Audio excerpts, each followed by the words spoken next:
Hawaii is America.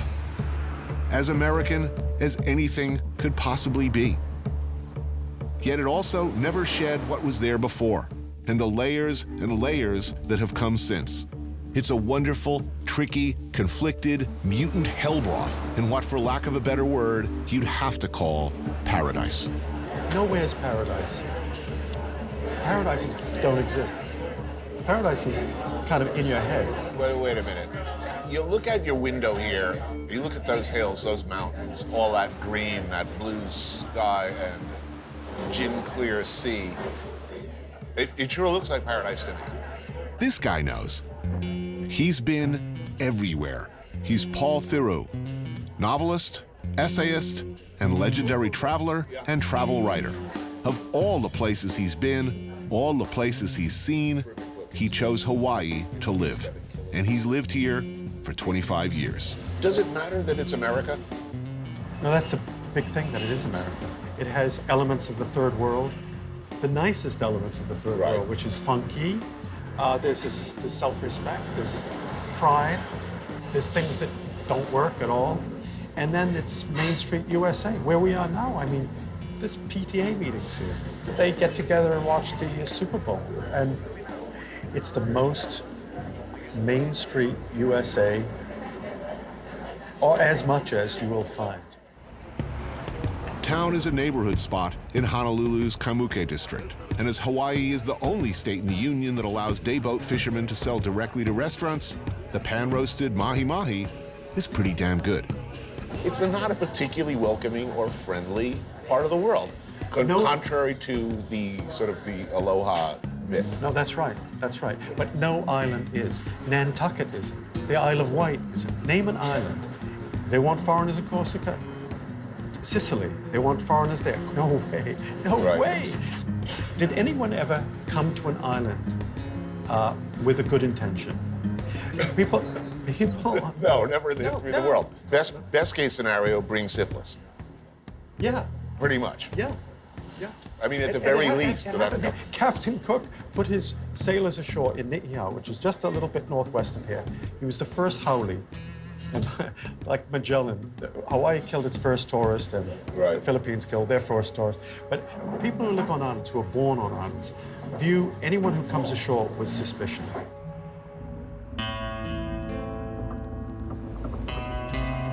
Well, to go back to what defines a Hawaiian, maybe we should go back in our imaginations to, it could have been 2,000 years ago. The Tahitians had this voyaging canoe. Way before any other culture on the planet was exploring the deep seas. Somehow gets here, someplace in the South Pacific, single most isolated archipelago on the planet. Fast forward to Captain Cook and his identification of native Hawaiians, you get a glimpse of these are very productive people. They were industrious, they were healthy, they were strong, they had time for the arts. That was a large population, more than half of what we have in Hawaii today, fully sustainable, because there was no other choice. So over time, the native Hawaiian population goes to 22,000. It's the same story. Introduced disease, inability to deal with it, people die. 1926, the public school system would outlaw language and the practice of culture in public schools. So the road to extinction has been well paved. Between Captain Cook's arrival in 1778 and today, disease wiped out most of the population. Missionaries came, a booming sugar and pineapple plantation industry, an influx of immigrants from Japan, Okinawa, China, and the Philippines. There was the overthrow of Queen Liliuokalani and the U.S. takeover of the Hawaiian government. World War II, and finally, statehood. When I mentioned to people, locals in Oahu, in Maui, other Hawaiian residents, that I was going to Molokai, the response was almost always surprise. Molokai did not have a reputation for being welcoming, that it was dangerous to go over there, that those Molokai dudes were mean, inward-looking, unfriendly, tough as iron, and quick to get pissed off. As it turned out, that was not my experience. So we like to brag about what we don't have. We don't have traffic lights. We don't have a building over 3 stories. We don't have traffic. Nice. Walter Naki is a skilled fisherman, and today we're headed out for some octopus. You know Molokai's nickname, right? It's called the Friendly Isle. Yeah, but it's famously not the friendly island. It's supposed to be the most unfriendly island. I mean, that's what everybody says, right? Depends which way you look at it. Traditionally, we're very, very friendly. Now, unfriendly is when you're going to try to come and fix it, Right. make it better, Right. or try to take something. Right. That's when we become unfriendly. The Molokai people have been protective of what their resources. So we have a lot of our natural resources still intact. Still. Yes, but then there's always other people that want to come. Unsurprisingly, fishing rights is an issue around here. Don't come over here sport fishing the wrong place if you know what's good for you. So Tony, this is basically where we're going to dive, this area. Nice sandy spot. Okay, ready? Go ahead, let go. Okay, we are here, man.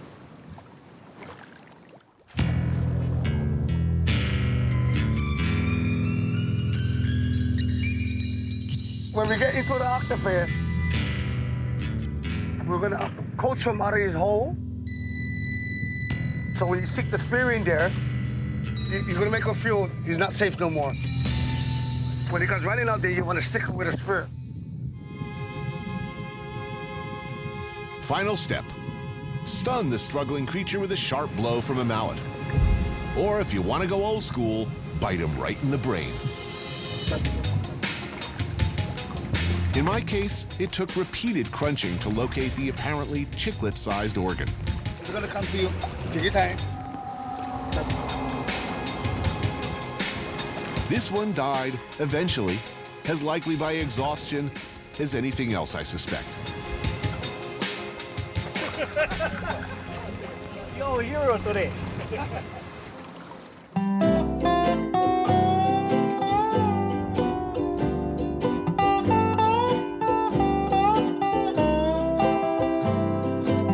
While the sailing canoe, the hokulea, was a powerful spark for the Hawaiian Renaissance, this was what really set things off.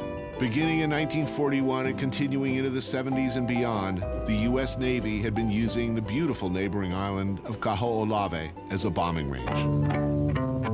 You could feel the shock waves as far away as Maui and Molokai. I'm proud of my Hawaiian blood, and nobody gonna tell me any different. People had never been happy about it, but emboldened by the times and by recent events, a group of young activists decided to take a stand. In 1976, there were a number of attempted occupations of the island in protest of the bombing. None more successful than Walter Ritties. He and a fellow activist named Richard Sawyer set up on the island and refused to leave, One day, we're gonna put one queen back over there. managing to evade pursuers for just over a month before finally being arrested and jailed. And her first order is burn down this building and put up one halal, what belongs over here. They emerged, of course, heroes.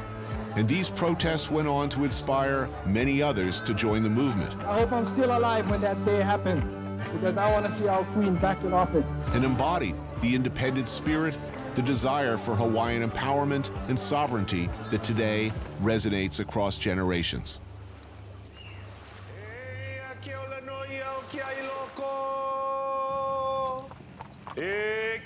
Welcome to what is supposedly the most unwelcoming place in Hawaii.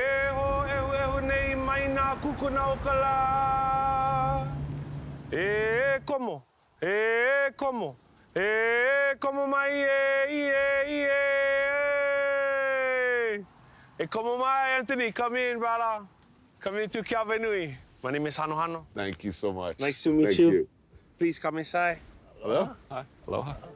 This is Keawanui Fish Pond, a shared community space with a sacred history. Hano Hano is the caretaker of the fish pond.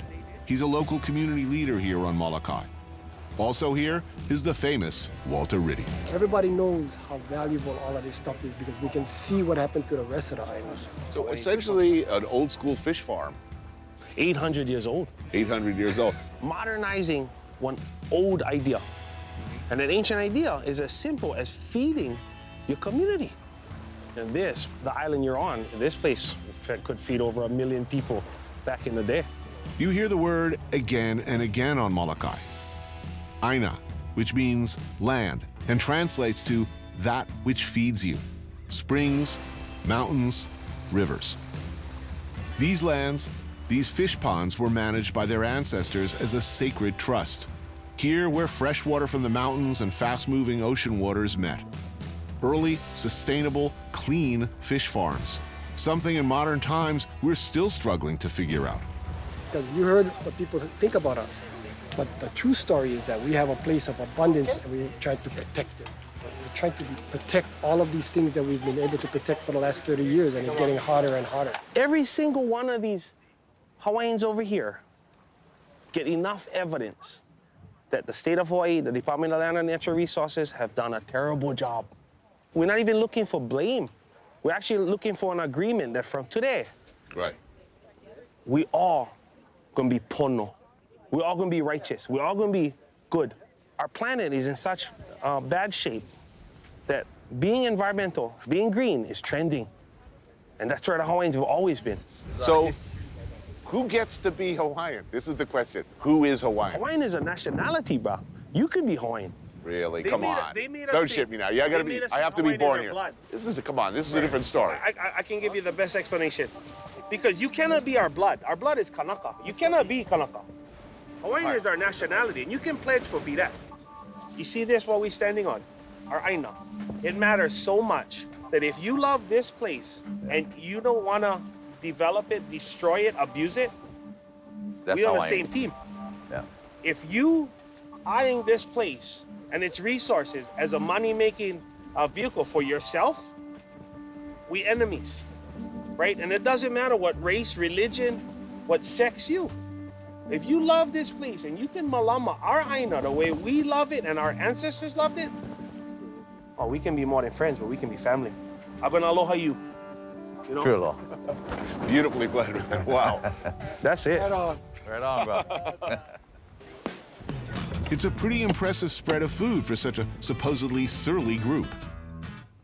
Slow-roasted pig, grilled calafish, mullet cooked lavalu style. And of course, octopus, known as squid luau. Fresh poi, you gotta have it fresh, believe me, makes all the difference in the world. Freshwater snails called, I believe, hihivai, harvested from streams way up in the mountains. It's a bounty. The bounty. The bounty of our ocean and our mountain.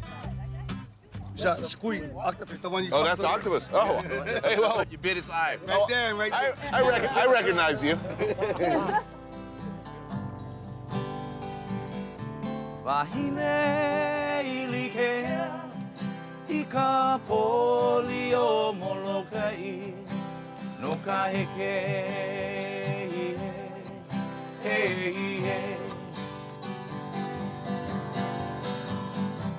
Anthony, when somebody steals this, it's easy for us to say, you're stealing our stuff, right? But all of this stuff is dependent on a healthy environment and ecosystem. All right, but then let me ask you, just because I'm a bit of a dick, I have to ask this No, I question. love it. No, I have to ask. Bring it on. I have to ask. All right, so we have like 12 more beers, and I pull out some nice spam musubi. I'm gonna eat them, right? Look at me, I'm gonna eat them. But that doesn't mean it's right, and that doesn't mean that's what I'm gonna feed my children. Our culture made everything we did the best of the best. Hawaiians are the only one that turned taro into poi. You know what I mean? We did everything to the best of the best.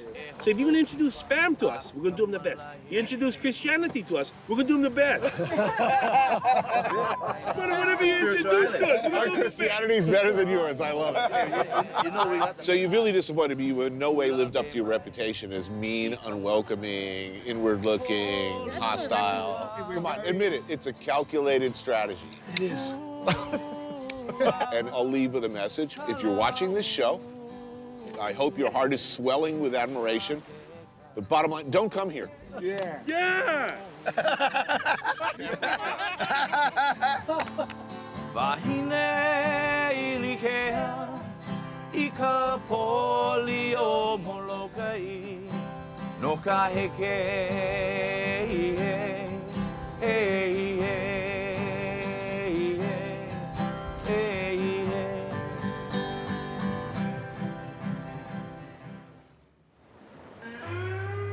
The ocean is all around for thousands of miles. A humbling feeling, knowing at all times that the ground upon which you live and walk and breathe is but a tiny speck in the middle of all this. So in Hawaii, the waterman is an important distinction. It expresses the shared consensus that you are able to handle yourself in the ocean, no matter what it throws at you. It implies that you are capable of almost mythical things, the ability to live in the water, handle its many moods, above or below the surface.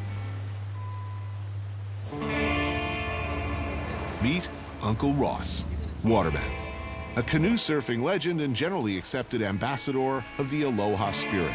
He's offered to share with me a truly ancient Hawaiian space, found only on the face of a crashing wave.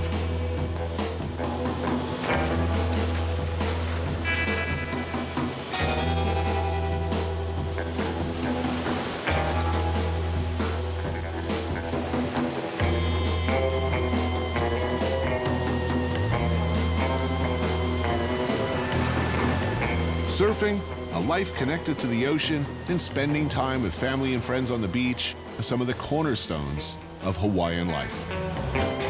So this is our chef. This is Jason. How are you? And Tony, that's Keola. Hey, how are you? All right. You good? Yes, sir. Kalani, How do you do? How are you? Keave, What's going on? Hi. Megan. Hello. Those are my two daughters. And this is my wife, Alicia. Why, hello. Hi. Brendan, come say hi. Hey, Brendan. How are you? And Milton, this is Milton. Milton, good to meet you. So how does everybody know each other here? We live on an island, everybody knows everybody. Okay, that's true. Why did I even ask? It's just the way you roll. I think I met Uncle Ross through the water. I mean, just surfing at Laniopoko, and then we became like family. Daughter. Yeah, he's like my dad, my Ohana. Each and every weekend, Uncle Ross can be found here with his Ohana, a Hawaiian word that describes an extended circle of family and close friends. Man, nice that we got lucky today. It's a beautiful day. Beautiful day. Yeah. Even when it's storming, it's nice on the beach. Yeah. Yeah. And we'll stay here until that thing goes down, hits the horizon. When that sun hits the horizon, that's time to go home. Maui is an island as beautiful as it gets. And sure, it's got its share of portion-controlled cruise line entertainments, doled out in digestible bites and complimentary Mai Tais. But you'll also find a sort of beloved indigenous institution like Tasty Crust, as local a place as you're likely to find. Daniel Ikika Ito will explain. This is a menu situation, or I can order for you if you trust me. I think we're gonna hook you up with the local flavor, so. Okay, I trust you. Raised on the Big Island, he's a journalist, the first native Hawaiian editor of a major surf publication and founder of the local Contrast magazine. Local culture is very much so trying to point a finger at anybody coming in and go, hey, you're a haole, you don't belong. And therein kind of lies a little conflict you have being a modern day Hawaiian. And I still think that's something that we forget about these days is how educated and how accepting our kupuna, our ancestors were. It was always built on inclusivity, aloha. Aloha is giving without expecting anything in return. You got this Hawaiian culture that was a product of the Polynesians that populated the islands. Then you got this local culture that's a product of the plantation lifestyle. So the Japanese, the Chinese, the Koreans, the Filipinos, the Portuguese. If indeed all history can be explained by what's on your plate, this is a prime example. Behold, bitches, the plate lunch. The most identifiable and essential feature of the plate lunch is this: a big scoop or two of white rice and potato mac salad. There is nothing more Hawaiian. Served alongside a protein like chicken katsu, or this hamburger steak, a burger-like patty drowned in dark, sinister, sticky, shiny gravy. Or furikake ahi, seared ahi with nori and sesame seed. Oh my gosh, that looks beautiful. Oh yeah, that's gonna work. Oh. All right, let's sit this right on top of the rice. Yep, yep. You want to get some mac salad too on there too. Gonna get that sinister gravy on. Oh, dude, look what we're eating. Okay, they may not be Hawaiian, but they are now. They are fundamentally local. I mean, this food, this both delicious, let's be honest, delicious. This is not healthy eating.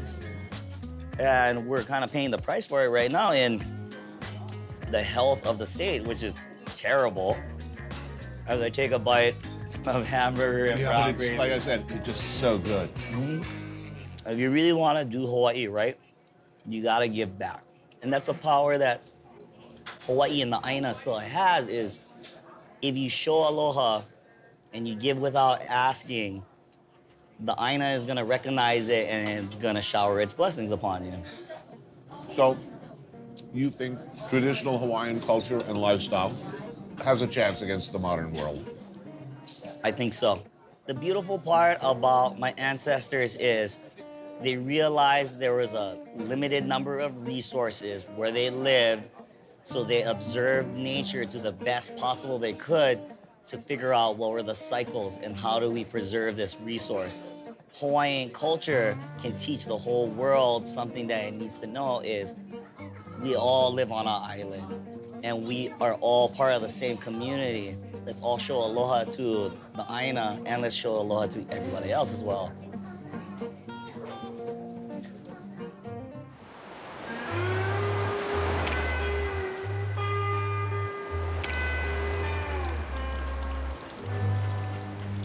An extraordinary man lives in this house. Shep Gordon, longtime resident on Maui, legendary talent manager. Maybe you know some of the people whose careers he's looked after. Alice Cooper, Teddy Pendergrass, Luther Vandross, Blondie, Pink Floyd. He was years ahead of the chef explosion, shepherding Emerald through his early career. He's produced films, worked alongside great French chefs like Roger Verger, become close to His Holiness the Dalai Lama, basically done everything with everybody in every place. I first got here 40 years ago. I put one foot on the island. I knew I was living here the rest of my life. You ever look out there and it's wallpaper? Never, ever. I say it out loud every day. My first words in the morning are thank you, thank you, thank you, thank you, thank you, every day. Shep is famously one of the most generous and enthusiastic of hosts, a more stand-up, loyal guy you could barely imagine, and it's no wonder they called the documentary based on his life Supermensch. That's how he's known around the world. Here, he's known as that guy who throws great parties. Prep starts early. With Shep's friend Julio, a Maui-born and bred rancher, with help from local chef Sheldon Simeon. Middle of the night, and a traditional imu is dug, filled with lava rocks. The fire allowed to burn down to coals before the pig, wrapped in a combination of banana leaves and tea leaves, is dropped in. Okay, you guys ready for the unveiling? Here we go. All right. 12 hours later, you dig them up and, well, it's party time. So what you've been saying is you've been drinking steadily since 5 o'clock this morning. It didn't come out of my mouth. Okay. Behold the magnificence. Okay, take this side off. It's a very important part of your childhood. Dun, dun, dun, dun, dun. Wow, look at that. You just lift those bones out by hand. Yep. Right? Chef, you ready? Take the rock. Oh, you just dump them into a bucket? Awesome. Wow. Wow, that's pretty much the way I want to end up. Just be able to pour me right into a pot. There's lots to do, and everyone pitches in to help. It's an extended all-day affair of prepping, chopping, dicing, slicing, mixing. And of course, there's some sampling along the way, like this wild pig sausage that someone was nice enough to stop by with. Sheldon works up a potato mac salad. Not gonna do it? One more time. Okay, hit you one more time. Julio carves up some unicorn fish, which he caught himself earlier in the day.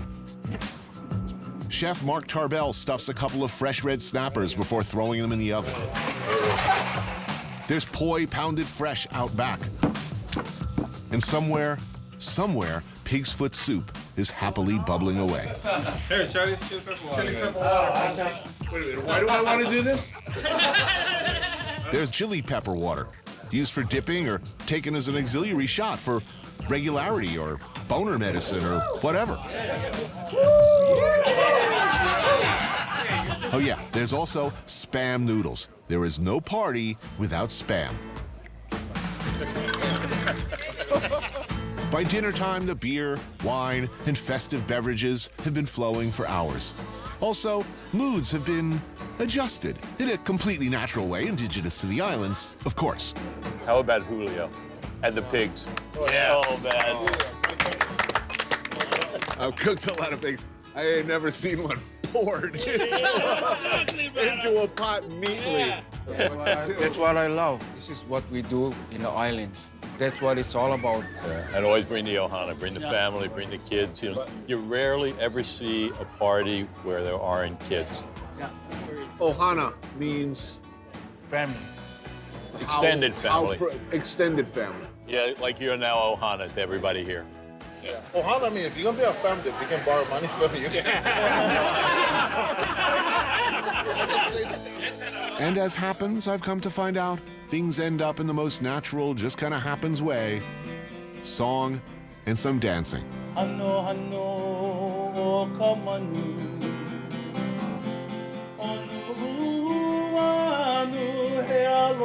This is Willie K, and that's his daughter, Lisette. And it's pretty damn captivating.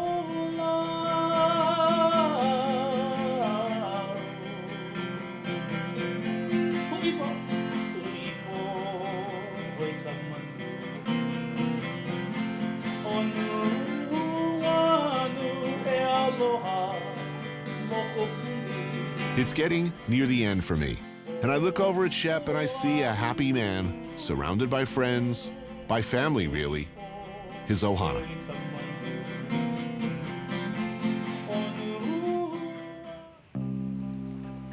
To be Hawaiian, to me, it needs to be some kind of sense of connection to place and some sense of responsibility for it. It should be about being honest to place and being honest to what you love and be honest to what you value. Is a road that's constantly trying to be more and more informed. I don't even know sometimes how to be fully honest because I don't know enough. What I love about the oceans, that's my path. That I go on the oceans to seek that sense of truth.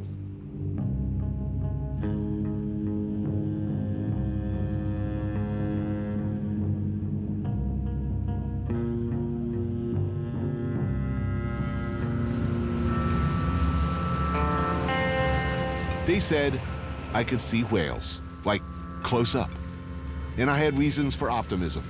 All week I'd been staring out to sea, watching humpback whales leaping out of the ocean, spouting and frolicking. So are things compared to other parts of the world, our conservation efforts as far as marine mammals in general, but whales in particular, going well? Is this so? That's the one thing on the planet that is. They're talking about taking humpbacks off the endangered species list, but it's good to hear that they've recovered, but then it may make it easy to add to the whaling list again. It's mating season in Hawaii for the nearly 10,000 humpback whales that migrate down from southeast Alaska each year. Dr. Joe Mobley of the University of Hawaii has dedicated his career to studying these whales. Yeah, I guess the song is supposed to be like the most complex display in the animal kingdom. When you're close to a singer, you can actually feel it through your whole body. It's like 185 dB, really loud. Wow.